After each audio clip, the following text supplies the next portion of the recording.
save our planet. 2010, the world's warmest year on record.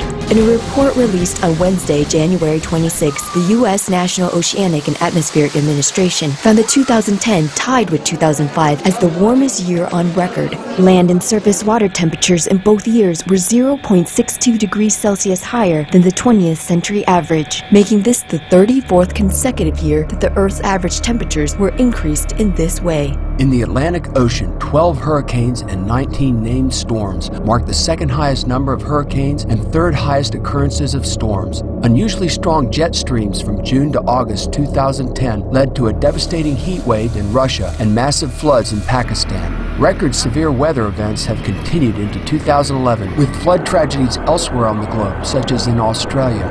Meteorology professor David Karoly, PhD, of the University of Melbourne, explained how climate change is behind this established global pattern of such traumatic incidents. The rainfall we've seen is, in fact, record high rainfall, not only in Queensland but also in Victoria and New South Wales. We've seen already that these increases in extreme flooding and other extreme weather events, not only in Australia but also in Brazil, in Pakistan, in Sri Lanka at present, they're all indications that the higher moisture levels in the atmosphere, the increases in global average temperatures are already causing increases in extreme weather events around the world. So we're already seeing significant loss of life from these flooding events, but we've seen also loss of life associated with the record heat waves in Moscow in 2010 and in southeastern Australia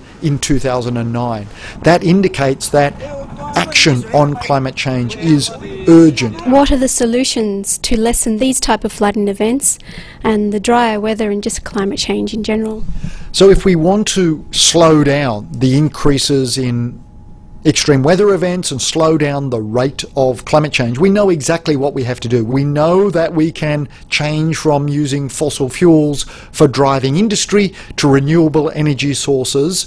We also know that we can reduce agricultural emissions and reduce deforestation by changing to a low emission agricultural practices, like moving from animal agriculture to moving to crops and vegetarian diets. While such findings are disturbing, we are thankful to Professor Karoly and the U.S. National Oceanic and Atmospheric Administration for charting the intensifying course of climate change. May humanity awaken to this reality and halt further tragedies by adopting sustainable lifestyles that are more in harmony with nature.